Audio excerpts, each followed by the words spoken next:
tomado pelo pecado, tomado pela vanglória, uma compreensão errada sobre si mesmo, provocada pela ou consequência do pecado, ele chama o outro para a briga, ou ele se torna inferior, se torna menor e inveja o outro.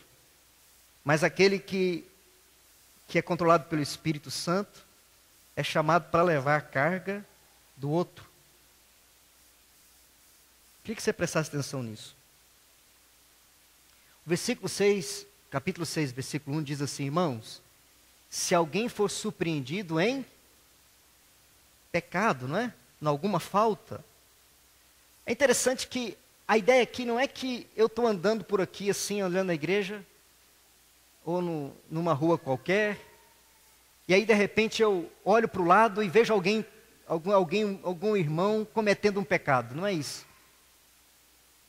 Não é essa ideia de surpreender o outro em pecado, mas alguém que foi surpreendido em pecado. Talvez a melhor percepção do texto, a melhor tradução do texto seria: se alguém cair em pecado, se alguém que quer andar no caminho da santidade, que deseja viver segundo a ação do Espírito Santo,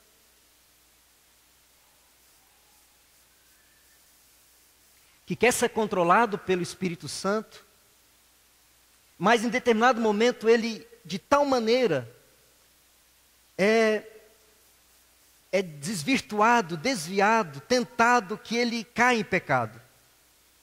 Então, se algum irmão, porventura, foi surpreendido em pecado, se algum irmão que, com desejo sincero de ser conduzido pelo Espírito Santo, controlado pelo Espírito Santo, que quer viver essa vida no controle do Espírito Santo, cai em pecado, o que nós devemos fazer? Como nós devemos olhar? Veja que aí entra a vanglória.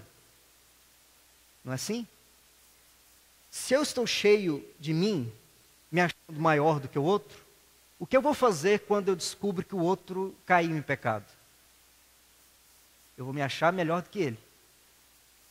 Vou me achar superior a ele. Ou pode até ser o contrário. Porque pode ser que o meu pecado seja tamanho que eu invejo o pecado do outro. Não é? E tem gente que inveja o pecado do outro. Que inveja que o outro tem aquilo que eu, por alguma maneira, não consigo viver. Que eu não consiga pecar com outro peque. Será que é possível, queridos? Eu acho que sim. Veja só. O texto fala: vós que sois espirituais. Quem são os espirituais aqui? Os que vivem no Espírito e andam no Espírito. Vós que sois espirituais, devem fazer o que com relação ao que caiu em pecado? Diz o texto: corrigiu. A palavra que aparece aqui, corrigiu, é uma palavra médica. É uma palavra usada, é uma palavra da medicina. E ela significa um osso fraturado ou deslocado que volta ao seu lugar. Que com a ajuda de outro é colocada no devido lugar. Corrigiu. Corrigiu. Aquele que vive, que está em pecado, ele de alguma maneira é deslocado do corpo. Entende a ideia que Paulo está dizendo? Ele é deslocado do corpo, ou ele é fraturado, ele se torna um membro machucado.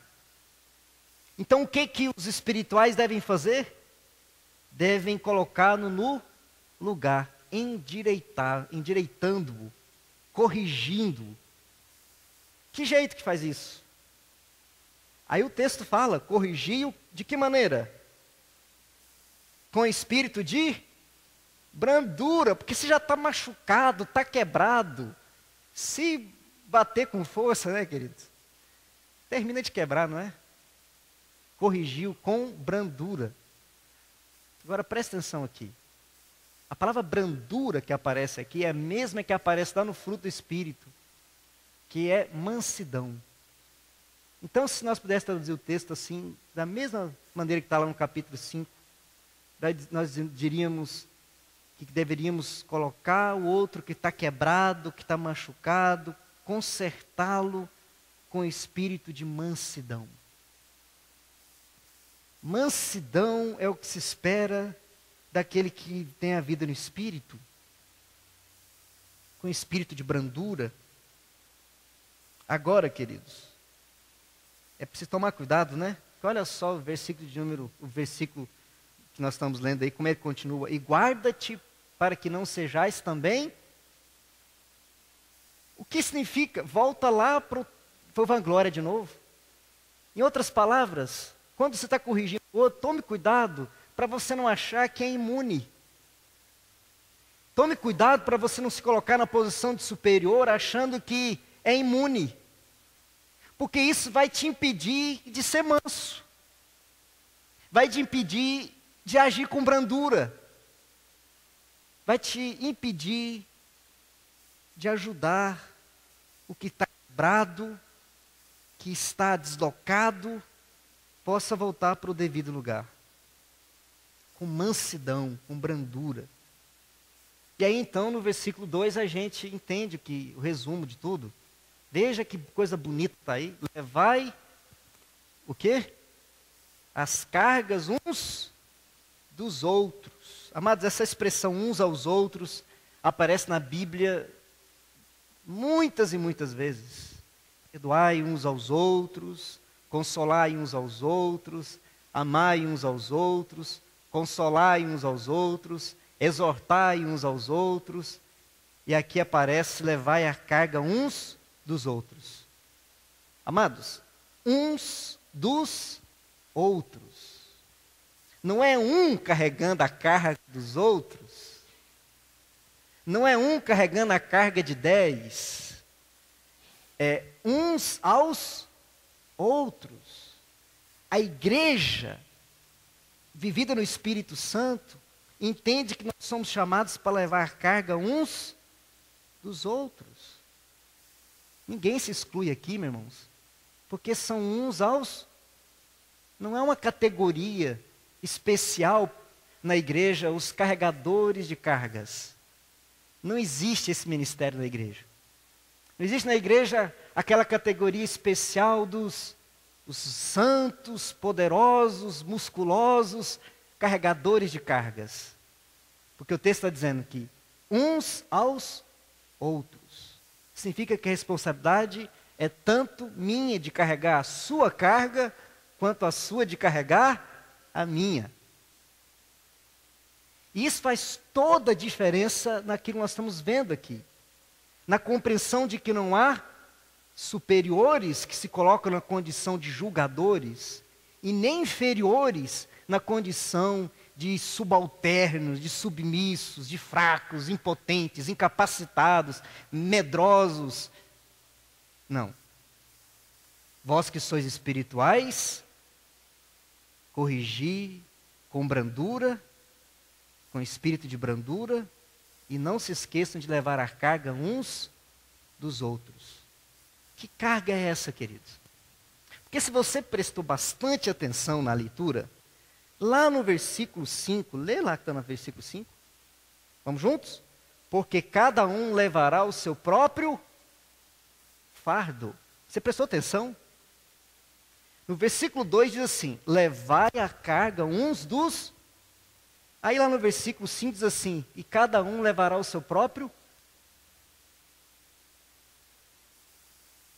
Se você não tinha prestado atenção, deveria ter prestado atenção, né?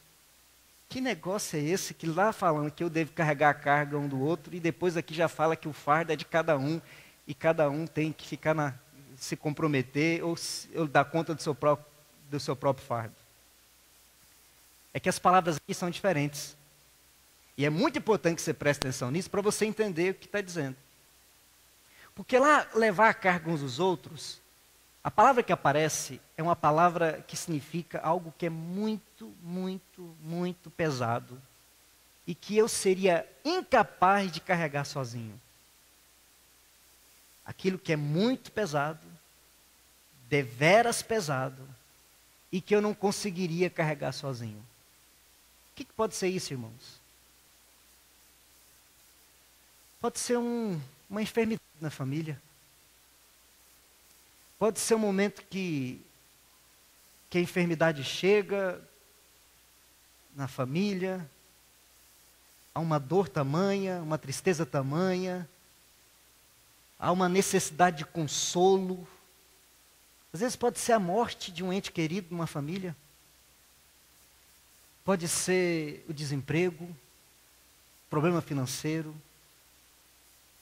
Levar carga uns dos outros é aquilo que as contingências da vida nos levam muitas vezes a ter que contar com os irmãos para dizer, se não for você na minha vida para orar comigo, para me consolar, para estar comigo, eu não consigo carregar esse peso, porque ele está pesado demais.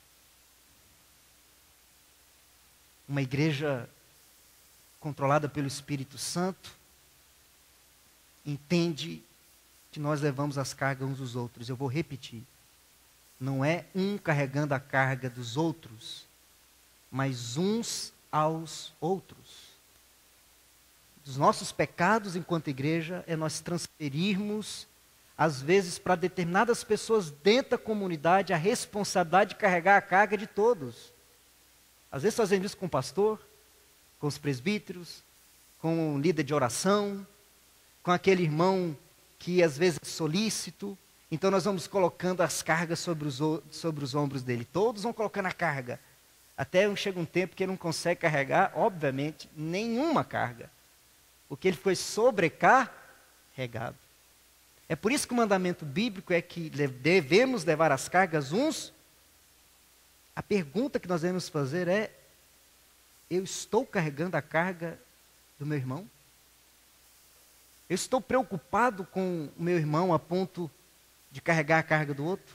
Para sair do meu egoísmo, desse sentimento pecaminoso de transferir para o outro tudo aquilo que eu acho que o outro tem que carregar, mas não estou disposto a nenhum momento a ser bênção na vida do outro, a carregar a carga do outro, a chorar com o outro, a celebrar com o outro, a estar com o outro, levar as cargas uns dos outros. Mas por que lá no versículo de número 5 está dizendo que cada um levará o seu próprio fardo? Porque aqui é outra coisa. E nós só vamos entender isso aqui quando nós vemos os versículos anteriores. Veja só, versículo número 3. Porque se alguém julga ser... Vamos lá, versículo 3?